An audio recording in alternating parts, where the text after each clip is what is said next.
자, 그러면은 제가 아까 분석했던 하드 스킬로 한번 가보도록 할게요.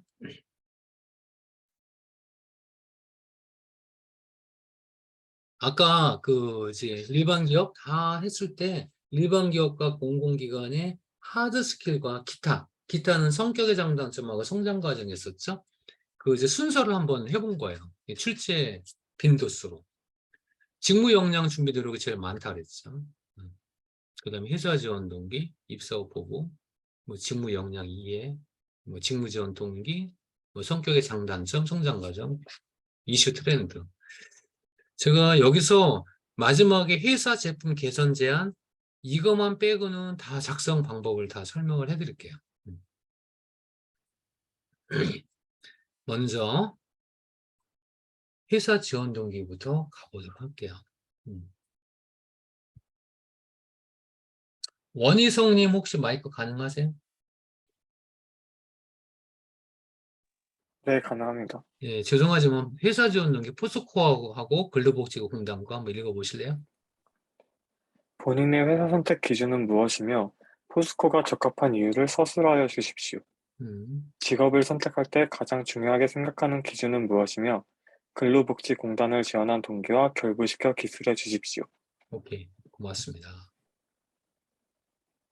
이게 회사 지원 동기. 물론 이 회사 지원 동기가 회사 지원 동기와 입사업 보고가 이렇게 같이 나온 경우도 되게 많아요. 근데 제가 분양을 뽑다 보니까 요거만 한번 뽑아봤어요. 본인의 회사 선택 기준은 무엇이냐? 또는 그냥 지원자님이 포스코에 지원한 동기는 무엇이에요? 뭐 같은 질문이겠죠? 자, 이 질문에 대한 우리가 오답으로 해서 많은 친구들이 이렇게 써요. 첫 번째 줄에 포스코는 뭐 세계 최일류 기업의 뭐 철강 생산 기업이며 어떠한 것을 생산하고 있고 어떻게 활동하고 있습니다. 또 뭐 삼성전자는 뭐 세계 최일류 기업의 뭐 메모리 반도체 회사이고 이렇게. 즉 포스코는 삼성전자는 붙었어요. 난 이건 무조건 탈락이에요. 자, 원유성님,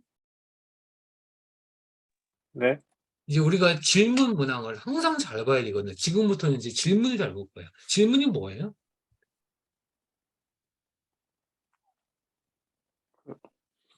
사람한테 물어보는 거 아닌가요?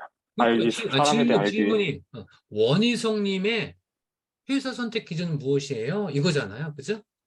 네, 아니면은 원희성님이 포스코를 선택한 이유는 뭐예요? 이거죠. 네. 그러면 답변을 뭐로 시작해야 돼요?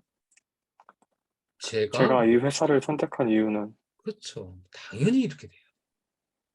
이 당연한 질문과 당연한 답변을 우리는 잘 안 해요. 지금부터 정말 가장 쉬운 묻고 답하기를 꼭 쓰시라는 말씀을 드리는 거예요. 이 질문에 대한 답변은 무조건 저는부터 시작해야 돼요. 제가 부터 시작해야 돼요. 그럼 포스코는 아니면 삼성전자는 그건 어디에? 밑에. 기사는 어떤 활동을 하고 있습니다. 여기로 들어가요. 순서가. 그래서 이 로직을 꼭 사용하세요. 그런데 여기에서 이 대기업과 이게 회사 지원 동기가요. 사실은 되게 어려운 항목이에요. 대기업과 중소 중견기업이 쓰는 거가 약간 달라요. 대기업은요, 성장성, 여기 회사 선택 기준 예시, 성장성 또한 인재 중시 이런 걸로 쓰면은 되게 무난해요. 자, 무슨 얘기냐? 이런 거예요. 제가 회사를 선택하는 기준은 기업의 성장성과 종업원의 자기 개발을 위해서 여러 가지 지원하는 프로그램을 만든 회사에서 근무하고 싶어요. 뭐 이런 것들이에요. 아니면 회사가 꾸준히 성장한다는 것은 내부 직원에게도 자기 개발의 기회가 있다고 생각합니다. 따라서 저는 끊임없이 성장하는 기업을 제 회사 선택 기준으로 선택하고 그런 기업에 입사하기 위해서 노력하고 있습니다. 그런데 당신 회사는 성장은 어떻게 하고 있고 종업원의 자기 개발을 위해서는 어떤 제도를 실행하고 있습니다. 는 우리가 조사하면 나오잖아요. 그래서 그거. 그런데 당신, 이렇게 귀사는, 그런데 당신네 회사는 어떤 활동을 하고 있습니다. 요거를 내가 선택한 기준에 적합한 내용만 한 서너 줄 쓰면 돼요. 근데 우리는 내가 선택한 기준과 관계없이 회사 자랑을 먼저 열심히 설명을 해버리거든요. 이게 앞뒤가 안 가요.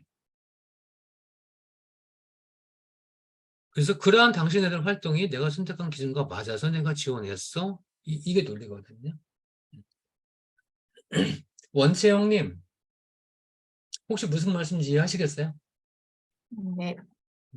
자, 그런데 이제 중소기업이나 이제 중견기업은 저런 성장성, 뭐 인재중시 이게 잘 안 보여. 잘 안 보여. 근데 우리는 또 중소중견기업을 지원을 할 경우도 있잖아요. 이럴 때는요, 저 사업 방향 쪽으로 접근해서 쓰는 게 좋아요. 뭐 예를 들어서 이런 거예요.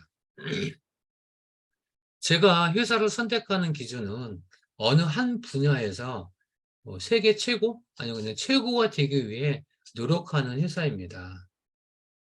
저도 평소에 제가 맡은 일에 최선을 다해서 뭐 노력을 하고 있거든요. 그런데 당신네 회사는 뭐 영업 분야에서, 뭐 수출 분야에서, 아니면 뭐 품질 분야에서, 뭐 마케팅 분야에서, 뭐 R&D 분야에서 어떠어떠한 활동을 하고 있습니다. 이거 이 정도는 조사 같아요. 그래서 그런 활동에 제가 최선을 다해서 기여하고 싶어서 지원했어요. 이 정도의 논리만 써도 돼요.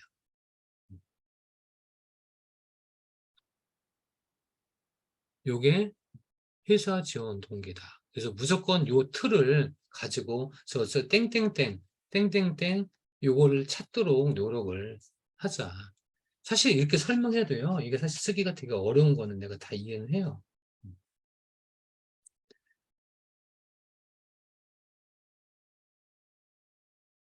자, 여기까지 하고 잠시 쉬도록 할게요. 직무 역량 준비 노력이라는 부분, 이게 아까 거의 97%, 98% 출제가 됐던 거죠. 그 앞에 직무 지원 동기가 붙은 항목이에요. 보통 이런 경우는 천자 정도 돼요. 자, 장수민님, 요거 스마일 게이트 엔터테인먼트 이거 하나만 읽어볼까요? 본인이 지원한 직무를 선택한 이유는 무엇인가요? 직무를 위해 지금까지 어떤 노력을 기울여 준비해 왔는지 설명하고 그로 인하여 얻었던 성과에 대하여 이야기해 주세요. 뭐 그로 인하여 어떻든 성과, 이건 거기까지 묻는데 대부분 그냥 지원한 직무를 위해서 무슨 노력을 했는가요? 여기까지가 원래 좀 있는데 이건 뒤에도 있네요. 보통 이건 한 8,900에서 1,000자 정도 돼요. 그런데 이거는 지원한 직무를 선택한 이유를 앞에다 쓰라고 했고 뒤에 뭐 이렇게 쓰라고 했는데 대략적으로 봤을 때 저는 땡땡 직무를 선택했는데요. 땡땡 직무를 선택하게 된 계획이나 이유는 뭐예요? 라고 이거 한 200자 정도만 쓰면 돼요. 200자 정도. 그리고 밑에 거. 그 직무의 경쟁력을 높이기 위해서 다음과 같이 노력했어요. 아니면 그 직무에 있어서 다른 사람들과 차별화된 차별점은 어떤 거예요? 라고 하고 첫째, 둘째, 셋째. 제가 아까 KSE를 말씀드렸어요. 직무 적합성에서. 이거예요. KSE. 즉 보이는 역량. 이 직무 역량 준비 노력에는 애티튜드 용어를 쓰지 말자. 철저하게 보이는 역량 KSE를 쓰자. 이거예요. 그럼 뭐가 K고 뭐가 S고 뭐가 E냐. K는 학교 교육 플러스 직업 교육.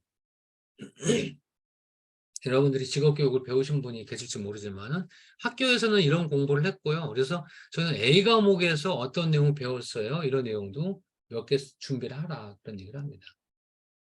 근데 이게 수용님 직무가 뭐예요? 가고 싶은 직무가?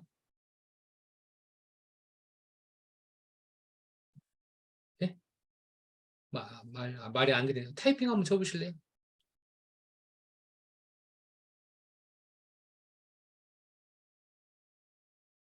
그래요. 이게 공정설계 이런 교과목이 있었나요? 그렇죠. 이게 문제야. 그러니까 우리가 기업에서 뽑는 그 직무하고 학교에서 배운 전공하고 이게 일치도가 되게 많이 떨어진다니까. 떨어져요. 근데 내가 공정설계 직무를 내가 가야 돼. 그럼 이 공정설계 직무와 조금이라도 연관됐다는 교과목을 한 3개 정도 뽑을 수 있어요? 이게 좀 뭐 기술과도 아니고 기술과 친구들은 뽑을 수가 있을까? 설계 쪽. 그러면 기계과나 기술과는 뭐 카티아 공부했고 설계해봤고 설계 뭐 해석해봤고 이런 거가 될 텐데 공정 설계 쪽이란 말이야. 근데 신소재 쪽에서 공정 설계가 이게 쓰기가 되게 어렵거든요. 그럼에도 불구하고 이 교과목에서 내가 연관된 교과목을 선호기를 찾아서 이런 내용을 배웠다라고 쓸 수 있어야 돼요. 아셨죠? 음, 음. 또한 그와 관련된 자격증이라든가 어떤 프로그램 활용 능력. 예를 들어서 지금 박서빈 님이 상경과고 김학준 님이 상경과란 말이에요. 그러면 상경과에서 혹시 김학준 님 엑셀 잘할 수 있어요? 아니요. 엑셀 잘하는 것도요. 충분한 경쟁력이 돼요. 엑셀을 통해서 나는 어떤 보고서를 어떻게 만들어 봤고 어떤 통계를 해봤고 시각화를 어떻게 해봤고 이런 것들도 충분한 경쟁력이 됩니다. 자, 직무 관련 경험. 이거는 뭐 인턴 이런 경험이 뭐 좋겠죠. 근데 여러분이 현장 실습 아니면은 그런 거 아니더라도 팀플이라든가 졸작을 통해서 내가 뭘 했던 경험들 이런 걸 쓰시면 돼요. 자, 그래서 요거 K 부분을 내가 한 3-4줄, S를 서너 줄, 요걸 한 서너 줄 이렇게 되면 요거 한 700-800자 돼요. 그리고 요거 직무 선택 요거 동의 쓰면 이거 1000자 돼요. 그래서 각각 요게 경험 1, K가 경험 1, S가 경험 2, 요게 경험 3이다. 그래서 경험 1, 경험 2, 경험 3을 S의 기법을 한다. 그래서 그 얘기를 좀 빠뜨렸는데 이 하드 스킬과 관련된 이 답변들은 전부 다 S의 기법. 즉 경험 1, 경험 2, 경험 3 짧게 쓰는 이 항목들이 대부분이다라고 보시면 돼요. 하드 스킬이 지금도 그렇게 썼어요. S의 기법으로. 이건 직무 역량 2에 같은 질문인데요. 어, 한순희님, 아니 네. CJ, CGB 거 한번 읽어보실래요? 본 지원 직무 수행 시 필요한 역량은 무엇이며 이를 갖추기 위해 어떤 노력을 해왔나요? 지원 직무 수행 시 필요하다고 생각하는 역량. 해당 역량을 갖추기 위해 그동안의 노력, 도전, 경험 등을 반드시 포함하여 작성해 주세요. 자, 여기서도 1번과 2번 이렇게 구분해서 설명을 해줬어요. 1번은 당연히 역량이고 2번은 이 노력과 도전 경험을 또 똑같이 저는 KSE로 설명을 하는 거예요. KSE로. 마찬가지로 필요한 역량이 무엇이고 이유는 무엇이다. 이거 한 200자, 밑에 거 800자 이렇게 구성을 하는 거예요. 200자, 800자. 자, 요 입사업 보고 요즘은 제가 여기서 좀 쉰다 그랬는데 지금 15분이거든요. 25분까지 쉬고 25분에 다시 시작하도록 하겠습니다. 잠시 쉬겠습니다.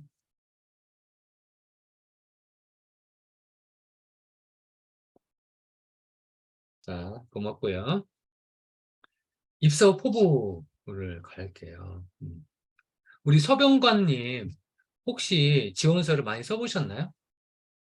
좀 통상적인 부분에만 일단 먼저 작성을 해놓고 개개별 기업적인 부분에서는 필요할 때마다 썼는데 음, 이제 저런 양식으로는 작성을 해본 적이 없었던 걸로 기억합니다. 이렇게 그래요.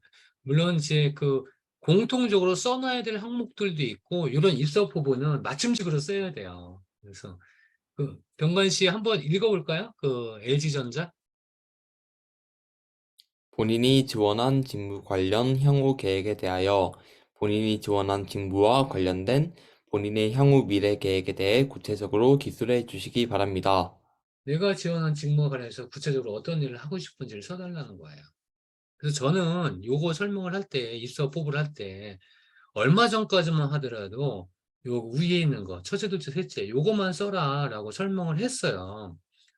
그런데 이것만 써서는 90점을 못 받겠더라고요. 근데 사실 저거 쓰는 것도 어려운데, 저는 품질관리 직무에서 아니면 제가 어떤 뭐 디자인, 뭐 직무에서 어떠한 전문가가 되고자 합니다. 이를 위해서 어떤 지식을 습득하고 어떤 스킬을 키우고 이건 아까는 KS2인데 2는 직무 관련 경험이라서 과거잖아요. 그래서 이번에는 KSA, 에튜드를 어떻게 함양할래요? 이렇게 쓰자. 그리고 이 K하고 S는 아까 한국표준협회라든가 한국 그 생산본부에 나와 있는 그런 직무 용어들을 가지고 적절하게 활용하자. 이런 얘기를 했는데 이것만 가지고는 90점을 못 받더라고. 그래서 저 밑에 좀 수준 높은 90점 이상을 받으려면은 회사에 대해서도 공부를 해야 되고요. 회사 제품에 대한 이해는 당연한 거고, 이 트렌드나 이런 것까지 공부한 다음에 어렵죠. 미안해요. 이렇게 어려운 얘기해서. 그런 다음에 내가 진짜 어떻게 구체적으로 하고 싶은지에 대한 업무를 써야 90점 이상 받을 수 있다. 라는 말씀을 제가 드려요. 정말 죄송스럽고 어려워도. 최근에 이렇게 많이 그래서 이 입사업 보고가 되게 금방 준비한 친구하고 오래 지금 준비한 친구하고 차별화가 나올 수밖에 없는 그런 질문이더라고요. 이거 제가 샘플로 한번 보여드리도록 할게요. 그 다음에 이거 사회 이슈. 병관시 기왕에 삼성전자 한번 읽어보실래요? 최근 사회 이슈 중 중요하다고 생각되는 한 가지를 선택하고 이에 관한 자신의 견해를 기술해 주시기 바랍니다. 이게 삼성전자로부터 시작된 문항이거든요. 그래서 이거 보고 계속 다른 기업이 따라 하는데, 가스공사, 이렇게 몇몇 기업들은 그냥 사회 이슈가 아니라 자기네 분야의 이슈 중, 이렇게. 그래서 어느 금융 기업들은 금융 분야의 이슈 중, 뭐 이런 식으로 해서, 그 해당 산업 분야 이슈인데, 이 삼성전자는 그냥 사회 이슈예요. 그래서 범위가 딱 정해져 있지는 않아요. 근데 어쨌든 이렇게 사회 이슈 쓰는 방법은 좀 전에 쓴 거하고는 달라요. 이거는 내 경험 1도 안 쓰는 거예요. 이슈, 문제점, 해결 방안, 기대 효과, 20%, 20%, 40%, 20% 이런 방법으로 쓰는 거다. 요거는 이제 PT 면접, PT 발표 때도 거의 요 양식을 많이 활용을 해요. 오늘도 제가 두 친구의 PT 그 훈련 컨설팅을 하고 왔는데 거의 현황 이슈, 그에 대한 문제점, 그에 관련된 나의 견해나 해결 방안, 기대 효과 이런 방법으로 쓰는 거다. 정말 이것도 좀 스터디를 하지 않고서는 쉽게 나올 수 없는. 대부분의 친구들도 여기서도 현황만 잔뜩 쓰는 거죠. 이건 당연히 우리가 인터넷 조사하면 쓸 수 있는 거니까. 이게 아니라 그런 현황이나 이슈에 대해서 내가 나라면 어떻게 해결할 수 있다는 이 부분이 전체 내용의 40%를 차지하기 때문에 항상 좀 나라면 어떻게 하지? 라는 생각을 갖고 접근해야 되는 문항이다. 자, 제가 우수 사례를 몇 가지를 썼어요. 이건 회사 지원 동기인데요. 중견기업에 지원했던 어느 여학생 거예요. 그 대기업 거가 아니라 중견기업. 아까 중견기업은 뭐 연구개발 뭐 이런 식으로, 얘는 제가 회사를 선택하는 기준은 품질을 우선시하는 기업이다. 제품의 품질이 곧 회사의 신뢰성을 결정하기 때문이야. 그리고 당신네 회사는 반품이 없을 정도로 품질에 열심히 노력이야. 그래서 내가 지원했어. 이 품질 가지고 이런 논리를 개발했어요. 상당히 간략하지만은 내가 원하는 딱 스타일로 썼어요. 자, 그 다음에 직무 역량 준비 노력, 같은 학생 거거든요. 화학과 친구가 공정개발 직무에 지원한 거예요. 그래서 저는 공정개발 직무에 관련돼서 3가지 경쟁력을 갖추고 있어요. 첫째, K, 둘째, S, 셋째, 직무 관련 경험, E를 쓴 거예요. 그래서 K는 이 친구는 학교 내용 쓰지 않고 이런 국비교육 받은 걸 썼어요. 이러이러한 과정에서 이런 내용을 배웠습니다. 그리고 이제 이 친구는 화학공학과니까 이 분석 장비 다른 거를 스킬로 썼어요. 이런 장비들을 다뤄봤습니다. 그리고 이런 실험 통해서 어떤 결과를 얻었습니다. 이러한 방법으로 직무 경쟁력 KS2를 쓴 거예요. K가 3줄, 4줄밖에 안 돼요. 그죠? S도 3줄, 4줄. 이게 전부 다 SA 기법을 쓴 거예요. 어디에서 어떤 내용 배웠습니다. 뭐를 잘 다루자 합니다. 이런 거.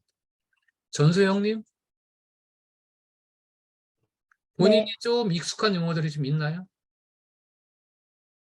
어, 화학 쪽, 그, 분석 쪽은 아니어서, 음, 음. 그래도 대략 어떤 틀로 쓴다라는 거는 대략 감이 잡히시나요? 네, 전에도 그 음.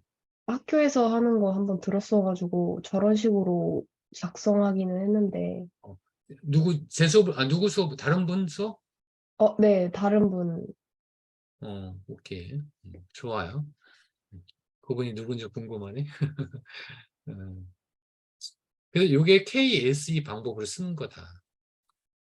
요거는 직무 역량 이해. 그러니까 IT 컨설팅 직무는 무슨 역량이 필요해요? 그 이유는 뭐예요? 그리고 그 직무에 관련돼서 어떤 노력을 했어요? 라고 쓴 거예요. 그러니까 IT 컨설팅 직무는 데이터 분석 역량이 중요하다. 그 이유는 뭐다? 그리고 그 데이터 분석 역량을 갖추기 위해서 첫째 K, 둘째 S. S에는 프로그램과 자격증 같은 걸 포함해서 썼어요. 그 다음에 셋째 공모전을 통한 직무 관련 경우. 이렇게 썼어요. 장수민님, 네, 이런 구조들이 어떻게 이해가 되시나요? 네, 이해가 됩니다. 이렇게 쓰실 수 있겠어요? 어, 네, 아직 써본 적은 없는데 이렇게 쓰려고 노력을 많이 할 것 같습니다. 이기아님은 지금 제가 전공이 뭔지 잘 기억이 안 나는데 전공이 무엇이던가 이기아님은? 아, 네, 기설입니다. 기술? 뭐 요런 방법 대략 틀을 이해하시겠어요? 네, 이게 사실 자기소개서에서 제일 중요한 직무 역량 준비 노력. 아까 거의 99% 나온다는 거거든요. 자, 요거는 이제 입사업 포부인데요. 입사업 포부 중에서 밑에 걸 볼게요. 밑에 거는 공정개발 직무에 지원한 친구 거예요. 사실 요 정도만 써도 요게 이제, 이거는 90점을 못 받는, 그래도 잘 쓴 입사업 포부를 쓴 거예요. 그런데 요 위에 거는 어느 여학생이 롯데백화점이라는 회사에 영업관리자로 지원한 거거든요. 자, 이게 뭐냐면은 롯데백화점을 가면은 소영씨, 백화점의 지하 1층에 뭐가 있어요? 지하 음식, 1층에 식품관이 있죠? 식품, 네. 그러니까 이 친구는 저는 롯데백화점의 지하 1층에 식품관 담당 영업관리자가 되고 지원했는데요. 그 식품관 담당자가 되면은 건강식품 매장을 강화하기 위해서 이런 걸 해보고 싶어요라고 쓴 거예요. 이 정도로 쓰려면은 건강기능식품, 식품 쪽에 관련돼서 꾸준하게 공부하지 않으면은 이런 내용을 쓸 수가 없어요. 그래서 아까 백화점에 대한 공부, 그 다음에 그 백화점의 식품관에 관련된 공부, 식품관에서 이 건강식품에 관련된 트렌드를 공부를 해내야 된다라는 내용이 이 내용이에요. 이건 90점 당연히 95점짜리 이런 거. 그래서 입사업 포부가 굉장히 좀 차별화된 항목 중에 또 하나로 부각된다. 근데 우리는 요 밑에 우리 공대생들이 많이 있으니까 밑에 정도의 내용들, 요 정도는 우리가 쓸 수 있어야 된다. 여기에도 전부 다 에티튜드, 뭐 선배님 말씀 잘 듣고 이런 거 하나도 없어요. 그죠? 만약에 그런 걸 쓴다 하더라도 세 번째 에티튜드 별도로 뽑아서 거기서 살짝 쓰면 돼요. 자, 이제 소프트 스킬로 넘어갈게요. 아까 뭐 팀워크 경험, 뭐 목표 달성 경험, 뭐 창의성 도전, 뭐 이런 항목들인데 이걸 다 할 수는 없고 제가 중요한 몇 가지만 작성하는 방법을 설명을 드리도록 할게요.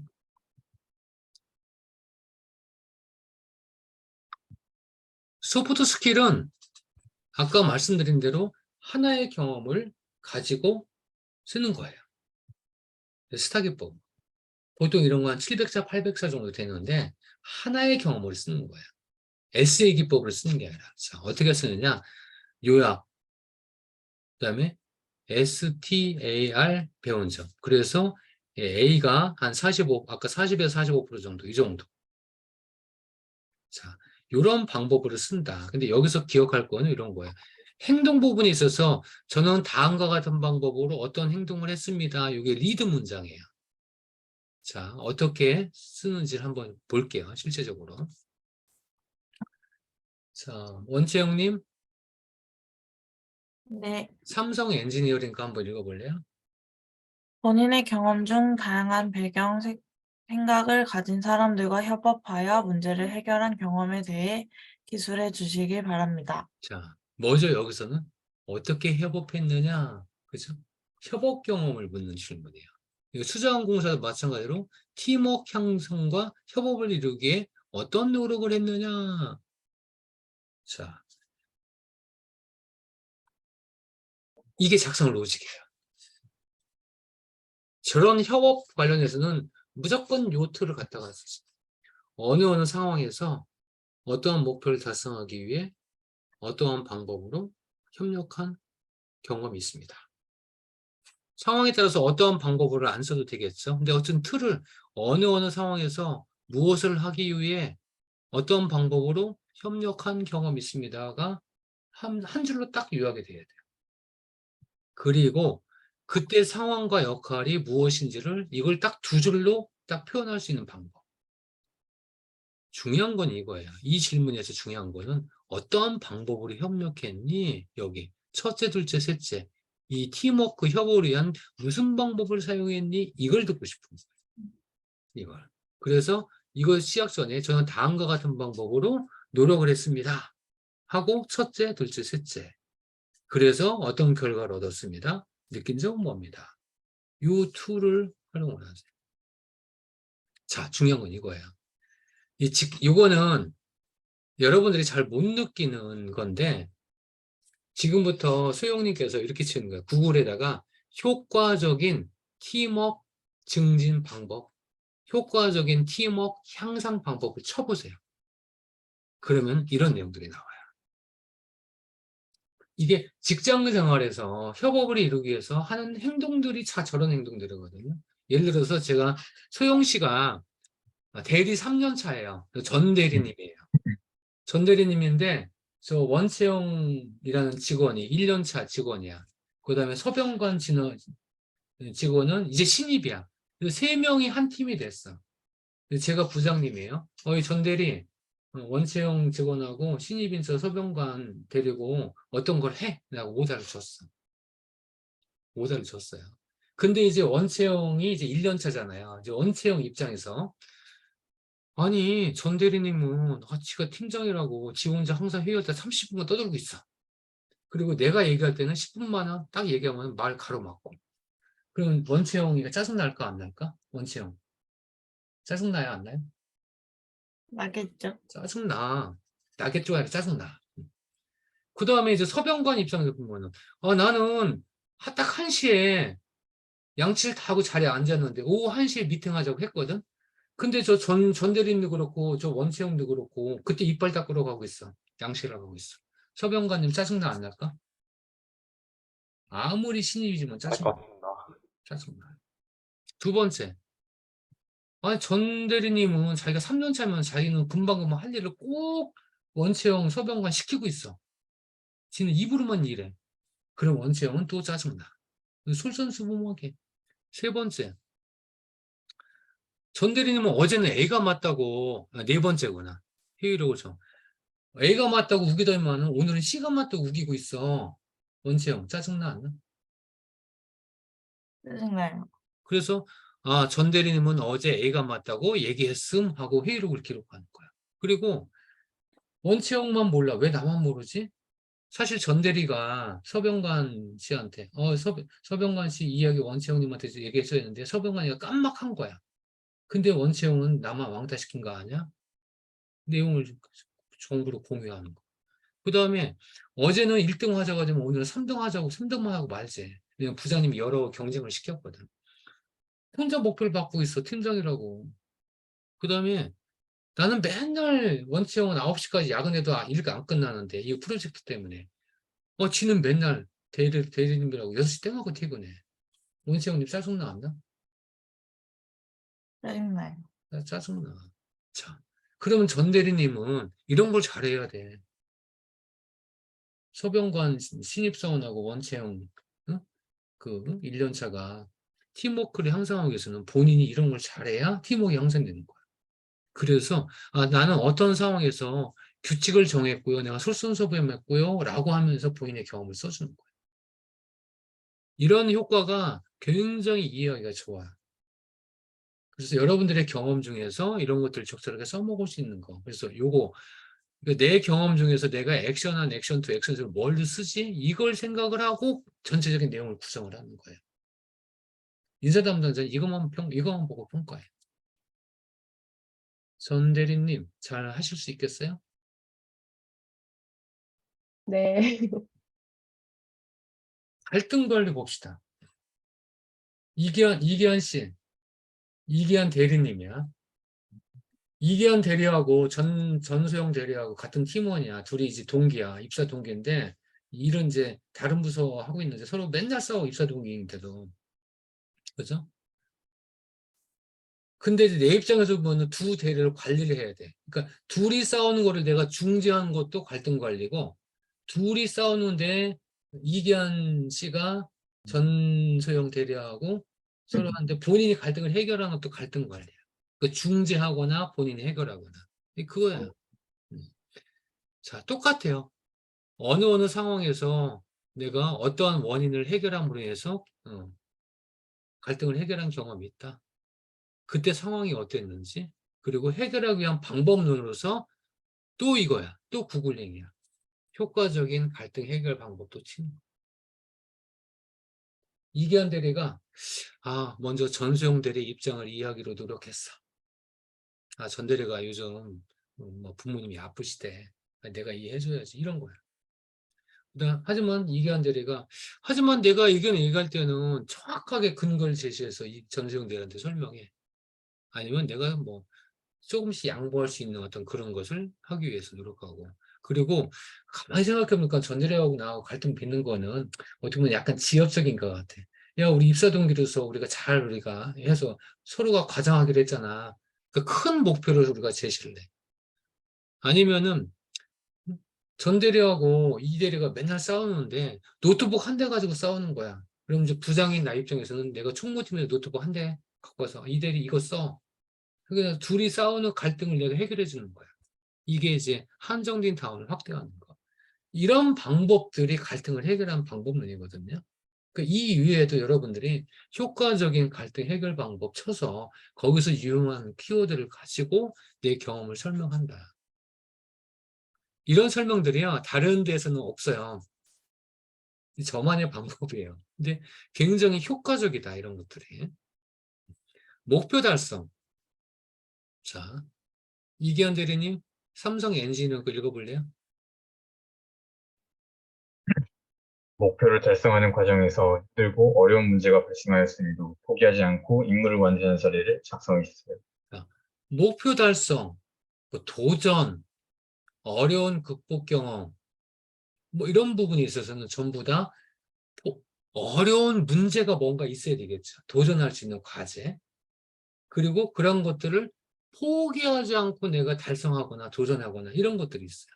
그래서 이러한 목표 달성이라든가 도전, 뭐 열정, 뭐 이런 것들은 두 가지 그 상황이 있는 게 좋아요. 하나는 그 도전의 강도, 목표 달성하기 위한 강도, 이거나 도전의 기간이나 횟수, 이런 것들을 먼저 상황 설정을 잘 해주면 좋아요. 쉽게 설명해서 이기현 대리가 스키를 탄다고 가정을 해. 그러면 내가 평소에 500m에서밖에 안 내려와 봤어. 1000m는 내가 심장이 떨려서 내가 해보지를 못했어. 그리고 하루에 2번밖에 안 타봤어. 힘들어가지고.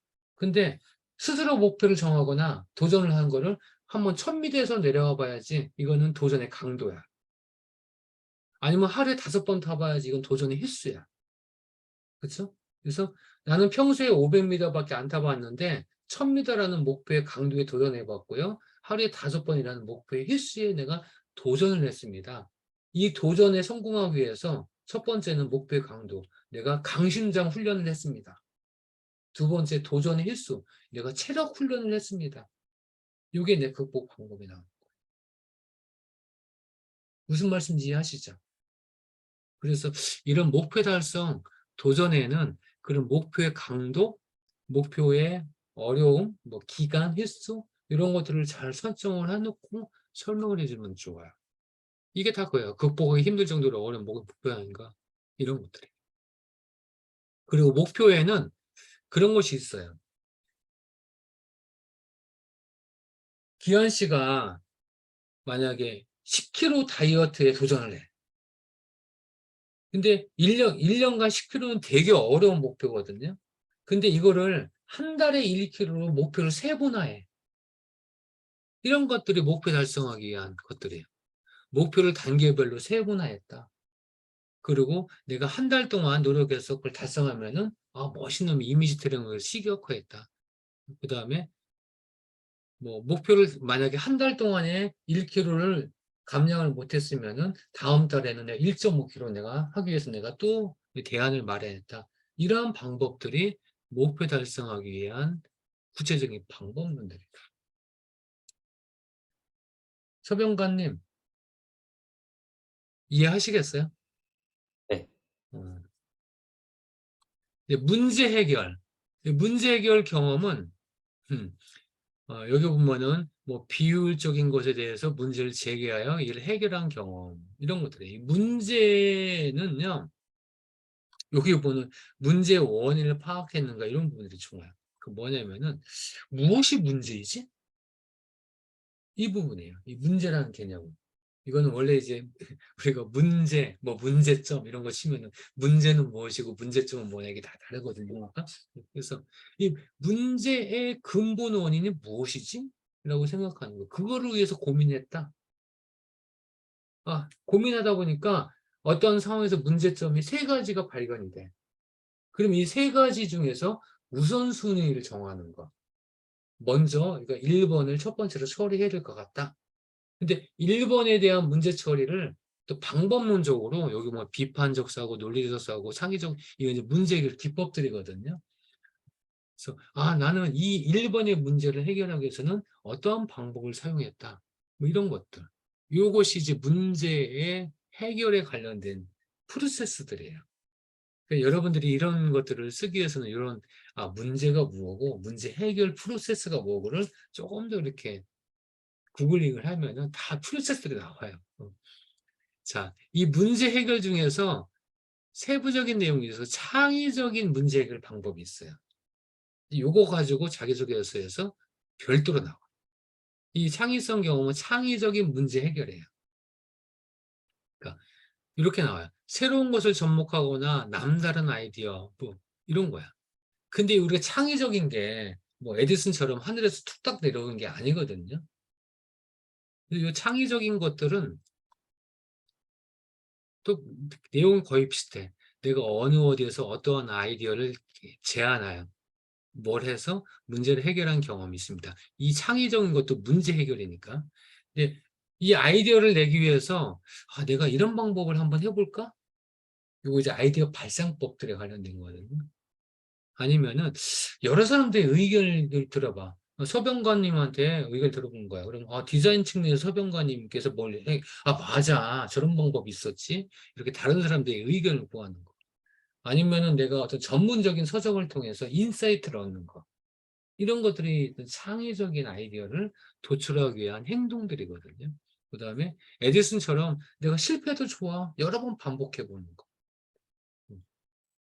그 다음에 뭐 팀 활동을 할 때 자유롭게 한번 의견 개진해봐. 그러면 어느 친구가 뭐 갑자기 갑툭튀로 어떤 의견 냈어. 맞아, 저거지 하고 이 다양한 아이디어를 낼 수 있는 분위기를 조성하는 것. 이런 것들이 창의적인 이 아이디어를 통해서 문제를 해결하는 접근 방법들이에요. 자기소개서 쓰는 게 뭐 별의별 뭐 문제 해결 방법론도 공부해야 되고 희한하죠. 근데 아마 지금 제가 여러분들한테 요 방법들 설명하는 게 금방 이해가 안 될 거예요. 네? 이런 식으로 생각을 안 해봤기 때문에. 근데 조금 이런 것들을 좀 고민해보고 이런 방법으로 쓰기 위한 것들을 찾고 여러분들 스스로 구글링을 하는 이것도 효과적인, 아니면 효율적인 창의성 해결 방법 이런 거 치면은 수룩하게 나와요. 수룩하게. 이 소통 경험 되게 많이 나오는 거거든요. 소통 경험. 근데 요거에서는 제가 이런 말씀을 드리고 싶어요. 기업에서 소통 경험을 되게 중요시하고 아까도 100대 기업의 인재상에 소통 경험이 굉장히 중요하다는 거 나왔죠. 되게 좋아하는, 중요시 하는데 또 기업에서 소통 경험을 제일로 싫어해요. 왜? 여러분들이 소통 경험을 너무나 자기는 소통 능력이 뛰어나다고 너무나 많이 얘기하거든요. 그래서 이제 묻는 거예요. 어떤 방법으로 소통했어요? 라고 물으면 전수영 님이 저는요, 친구들하고 대화를 통해서 소통했어요. 아, 그래요? 어떤 방식의 대화를 통해서 소통했어요? 했더니, 아, 그냥 대화를 통해서 했다니까요. 이렇게 얘기해요.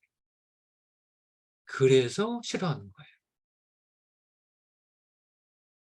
소통에는 4가지 개념이 있어요. 제가 채팅창에 한번 쳐드릴게요.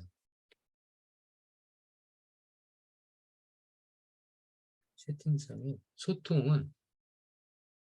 소통의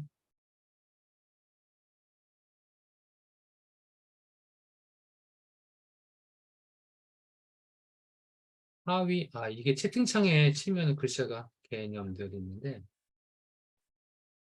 첫 번째, 글 잘 쓰고, 두 번째는 글 잘 이해하고, 세 번째는 말 잘 하고, 네 번째는 말 잘 듣고, 요게 있어요.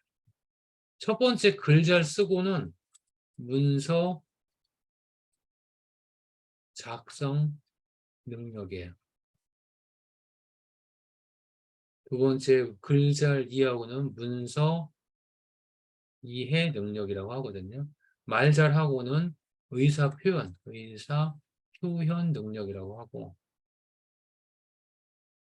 말 잘 듣고는 경청 능력이에요. 요거가 소통의 하위 개념들인데 우리는 말 잘하고만 소통으로 생각하거든요. 근데 기업에서는요, 말 잘 듣고를 원해요. 그 상대방과 소통하는 건 말 잘 듣고. 그러면은 이 4번, 이 경청을 잘하기 위해서는 이해, 양보, 배려가 필요하고, 그 다음에 경청의 대상은 동료들과 친구들과의 경청보다도 세대 간 경청. 그러니까 50대 아저씨들하고 경청하는 거, 50대 아저씨들하고 소통하는 거, 아니면 문화가 다른 문화 간 뭐 소통, 이런 것들이 더 중요한 거예요. 그래서 예를 들어서 저는 동네 할머니들이 저를 되게 좋아해요. 왜? 할머니들한테 저는 항상 할머니 어떠세요? 어제 좀 허리 다치신 거 어떠세요? 라고 안부를 하거든요. 그런 경험이 더 소중한 거예요. 친구들과의 소통 안 써도 좋아요. 그래서 저는 인턴 생활 시절에 팀장님, 아니 부장님하고 이런 방법으로 소통했어요. 이게 훨씬 더 효과적인 거예요. 그래서 만약에 소통을 쓴다면은 이렇게 경청, 그리고 소통에는 또 어떤 방법이 있냐면요, 글 잘 쓰고에는요 이런 거예요. 저는 50대 아저씨들하고 소통할 때 그 사람들이 전문적인 용어를 잘 몰라서 제가 그림을 그려서 설명했어요. 제가 아르바이트 할 때 생산직에 아르바이트를 했는데 그때 50대 아저씨들이 또 전문적인 용어를 잘 못 알아들었습니다. 그래서 저는 그분들한테 이게 이거예요라고 이렇게 이미지, 그림을 그려서 설명을 했어요. 이것도 소통의 중요한 방법이에요. 그런 내용들을 여기다 설명할 거예요. 자, 어떠한 상황에서 어떠한 방안을 제시하여서 상대방과 소통을 한 경험이 있습니다. 다음과 같은 방법으로 소통하여 합의를 이끌게 노력했습니다. 첫째, 상대방의 이야기를 잘 경청하고요. 상대방의 입장을 이해하려고 노력했어요. 두 번째는 내가 이야기할 때는 설득력 있는 근거와 자료를 준비하여 제 의견을 명확하게 발표했어요. 세 번째, 그런 표현은 논리적으로 하되 중요한 거 이거예요. 태도는 겸손함을 유지했어요. 이게 없으면요, 되게 버르장머리 없는 놈으로. 그래서 항상 요거, 이 태도는 겸손한 거 유지했다. 이거 굉장히 중요한 소통 방법이에요. 또한 문서와 이미지를 활용하여 상대방을 이해시켰습니다. 그 다음에 내가 이야기할 때는 감성적으로 먼저 다가갔습니다. 내가 논리적으로 설득을 하면은 상대방은 설득당하면서도 기분 나쁘거든요. 이때 겸손함을 유지하고 내가 감성적으로 다가가는 거. 그리고 조직 전체의 발전을 위해서 설득했다. 이런 것들이 내가 소통을 하게 한 방법론이거든요. 이기환님, 어렵나요?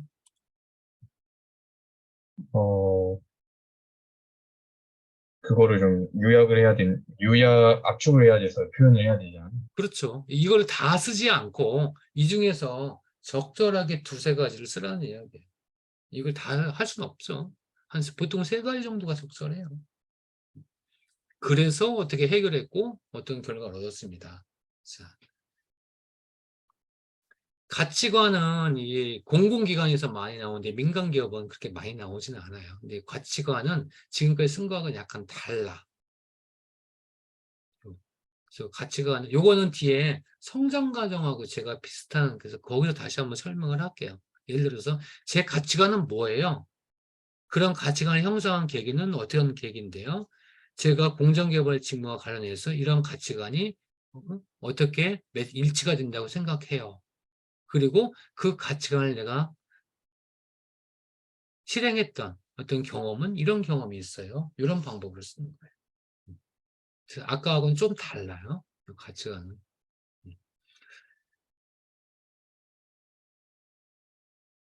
자, 몇 가지 사례를 한번 보도록 할게요. 요거는 협업 경험이에요.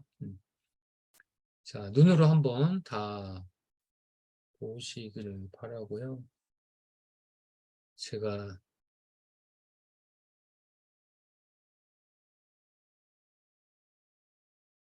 김하은님 혹시 마이크 되십니까?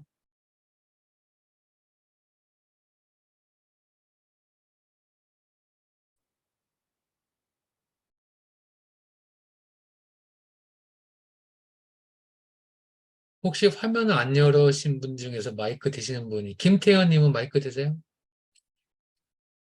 제가 이래서 됩니다. 오케이. 지금 이 협업 경험 한번 쭉 보셨어요? 네. 첫 번째 1번하고 2번이 있는데요. 이게 이제 두 가지씩 문장이에요. 네. 2번이 틀린 문장이거든요. 왜 그럴까요?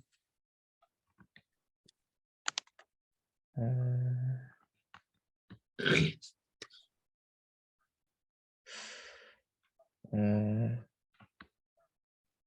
1번이 맞고 2번이 틀린 문장이에요. 근데 이 질문은 기화가 어느 상황에서 뭐 협력을 달성한 협업을 뭐 팀워크를 달성한 경험이 있습니까? 뭐 이런 식의 질문일 거예요.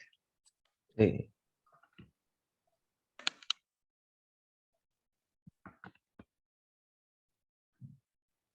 기화가 어느 상황에서 어떤 목표를 달성하기 위해서 팀워크를 위해서 어떠한 노력을 한 경험이 있습니까? 이런 식의 질문들.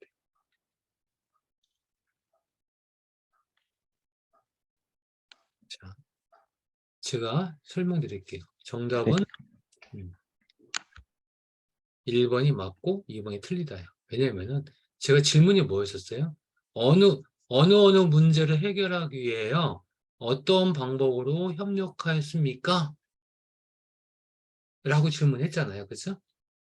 이 질문의 주어는 어떤 문제를 해결하기 위하여가 아니라 어떤 방법으로 협업했습니까가 질문이잖아요. 그죠? 네. 그래서 이러한 방법으로 협업한 경험이 있습니다가 질문에 맞는 답이에요. 근데 밑에 거는 어떠한 방법으로 협업하여 목표를 달성한 경험이 있습니다라고 썼어요. 그죠? 네. 이거는 목표 달성 경험이지 협업 경험이 아니에요. 이해하시나요? 네. 전수영님은 제가 말씀드린 거 이해하시나요? 그래서 우리는 항상 질문을 잘 읽어봐야 되고 질문에 맞게끔 답을 쓰는 게 이런 방법이에요. 어떻게 보면 사실 쉬워요. 협업한 경험 있습니까? 네, 협업한 경험 있습니다. 라고 쓴 거예요. 자, 그리고 대학교 재학 중 이런 과목을 수강했을 때 주어진 지원과 시험 기간에 뭐를 산술해야 했어. 그때 나는 이런 역할을 맡았어. 이게 태스크야.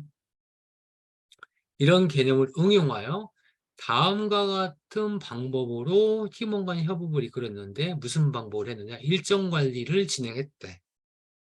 구체적으로 일정 관리를 첫째, 둘째라고 썼어요. 이 공유 문서에 기록하는 일정 관리 방법.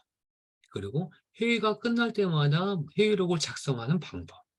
이 두 가지를 방법을 통해서 팀원한테 전달하면서 협업을 이끈 거예요. 아까 여기 협업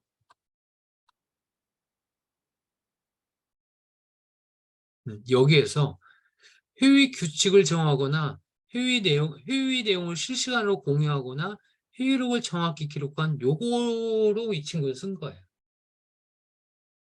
요 방법. 그렇죠? 그런 방법을 통해서 본인은 협업을 쓴 거예요. 자, 그래서 우수작품은 선정되었고 느꼈다 이렇게 쓴 거예요. 자, 요거는 목표 달성을 쓴 거예요.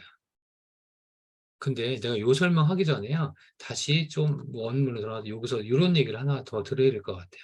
여기에서 우리가 이걸 소프트 스킬이라고 하는데요. 이 소프트 스킬의 그 경험을 쓸 때 경험을 확대하는 방법이에요. 무슨 얘기냐? 우리 이기환 님이 경험이 이런 경험이 있고 저런 경험이 있어요. 근데 조직 생활에서의 경험이 있을 수 있고 개인의 경험도 있을 수 있죠. 예를 들어서 나 다이어트 결심, 이거는 개인 결심이에요. 그죠? 근데 무슨 동아리에서 1등 하자, 1등이라는 목표, 이거는 조직이에요. 그죠? 자, 그러면은 이기환님, 팀워크는 개인이에요, 조직이에요? 조직입니다. 목표 달성은 개인입니다. 개인일 수도 있고 조직일 수도 있고, 그죠? 창의성은 개인일 수도 개인일 수도 있고 있고, 조직일 수도 있고, 도전은 개인, 단체 도전일 수도 있고, 개인 도전일 수도 개인도 포함된다는 얘기야. 성공 실패? 개인도, 그죠? 어려운 극복? 개인도 가능. 갈등? 있고, 단체, 단체. 문제 해결?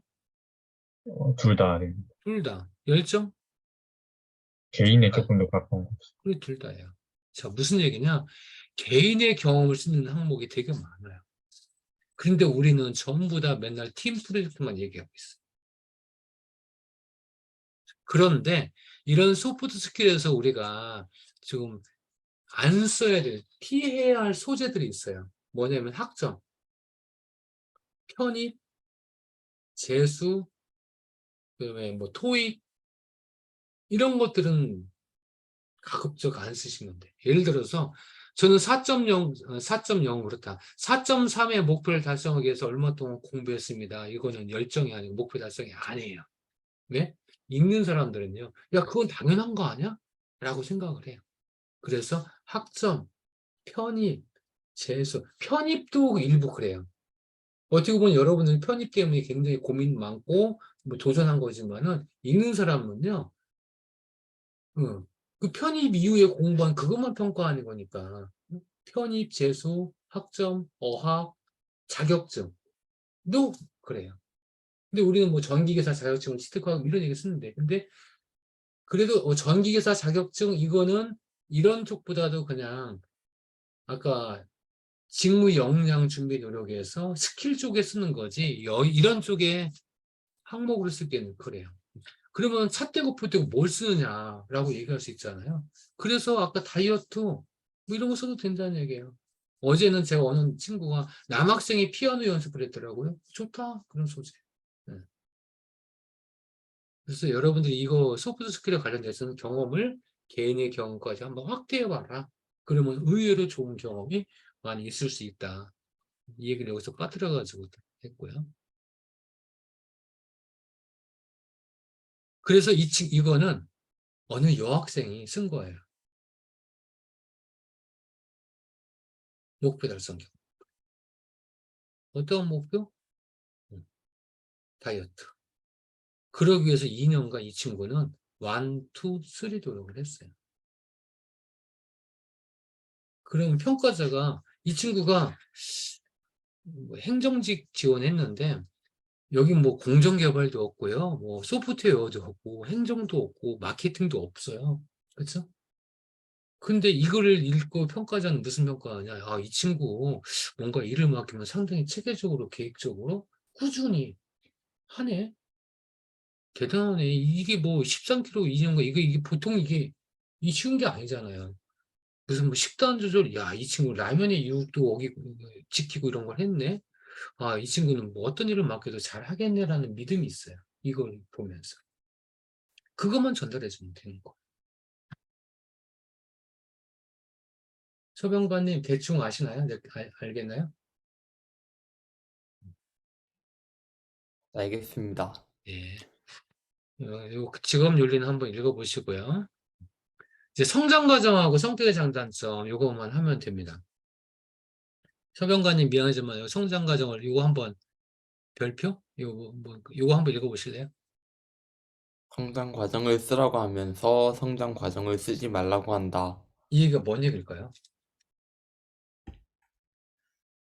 두 가지 쓰지 말라는 얘기거든요. 그러니까 흔히 통상적으로 쓰는 그런 가정의 형태라던가 자라왔던 가정을 이제 그냥 일관되게 써오는 것이 아니라 이제 살아왔으면서 얻어왔던 그런 큰 변화점 같은 것에 더 집중을 해서 쓰라는 뜻으로 알고 있습니다. 맞아요.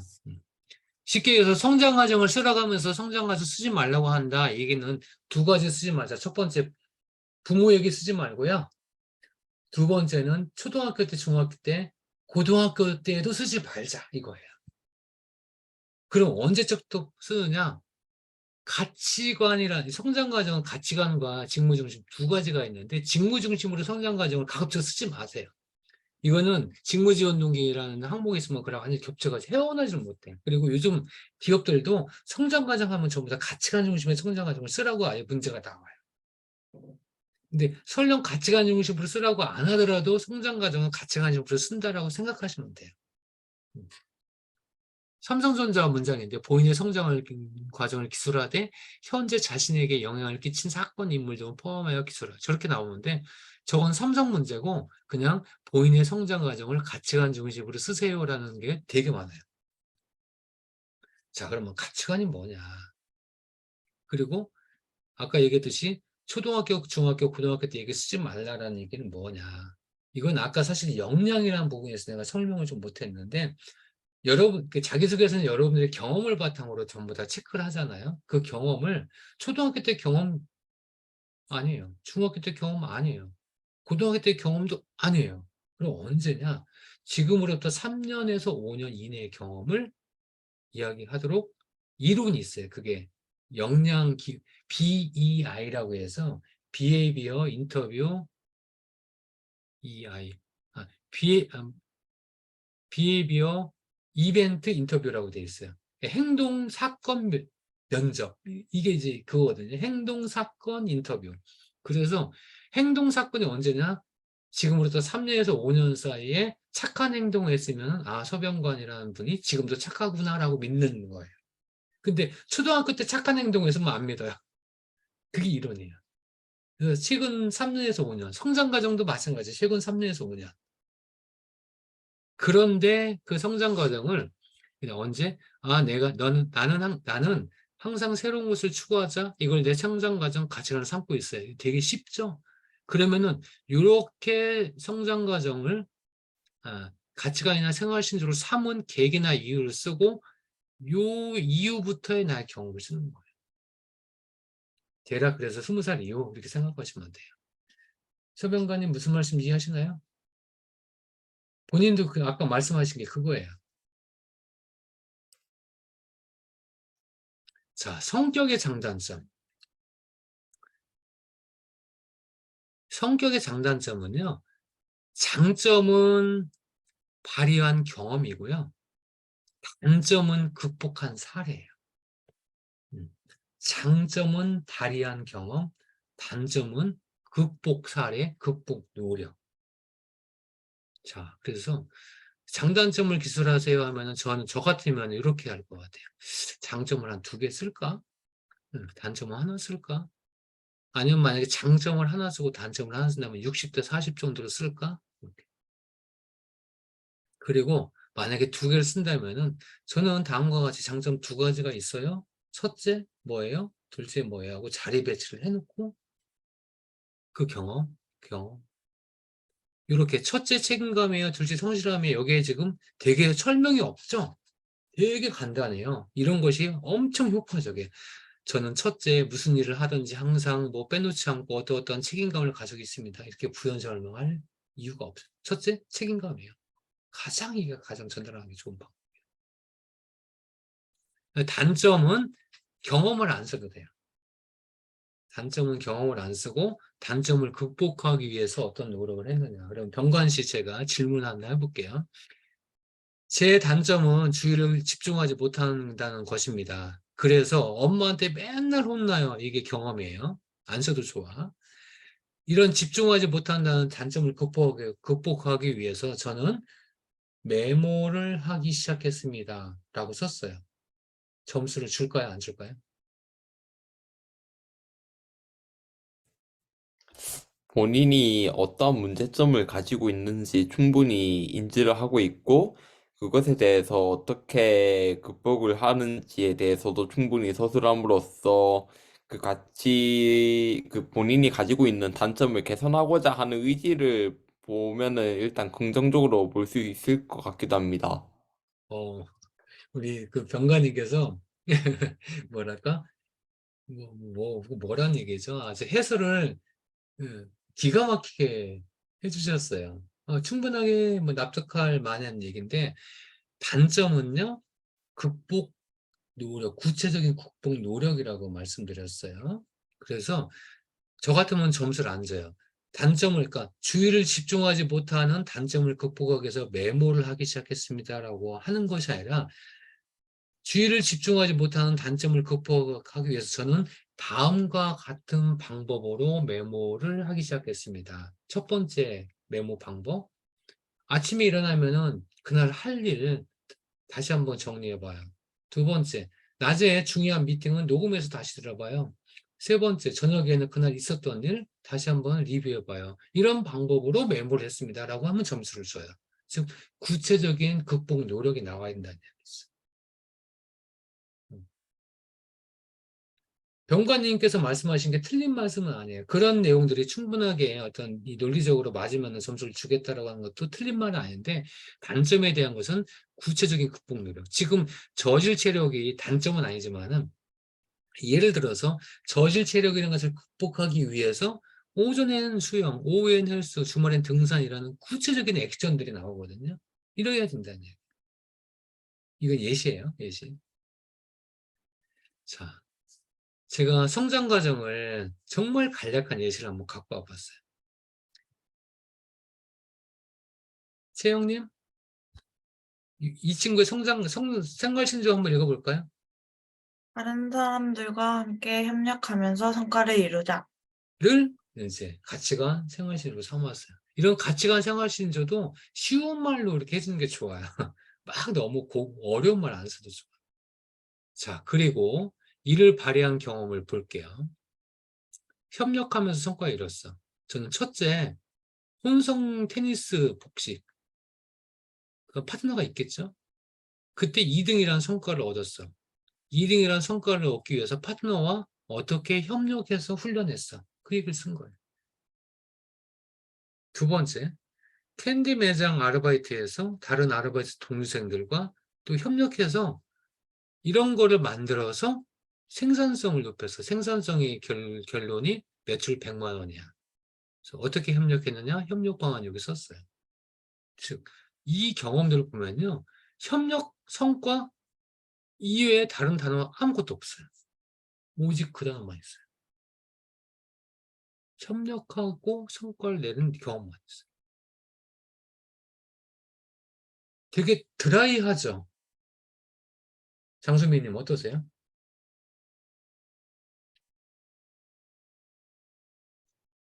네, 굉장히 간단 명료한 것 같습니다. 물론 이제 글자 수가 이거 약간 부족한 면은 있어요. 그러면은 여기에서 어떤 식으로 훈련했는지 그런 내용만 한두 줄만 더 쓰면 돼. 그러면 금방 이거 500, 이것만 해도 500샷 돼요. 자, 성격의 장단점 볼게요. 단점은 말고 장점만 설명할게요.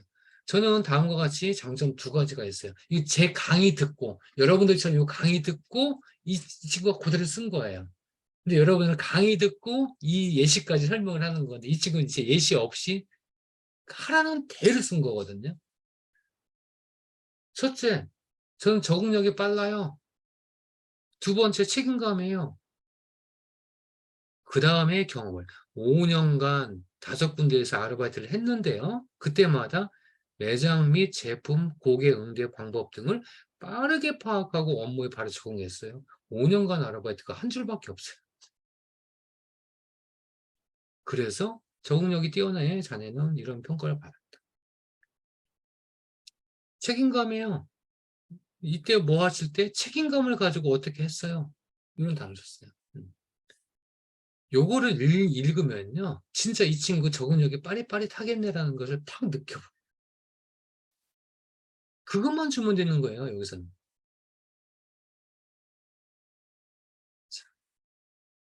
제가 10시 20분에 끝낸다고 하는데 10시 19분이네요.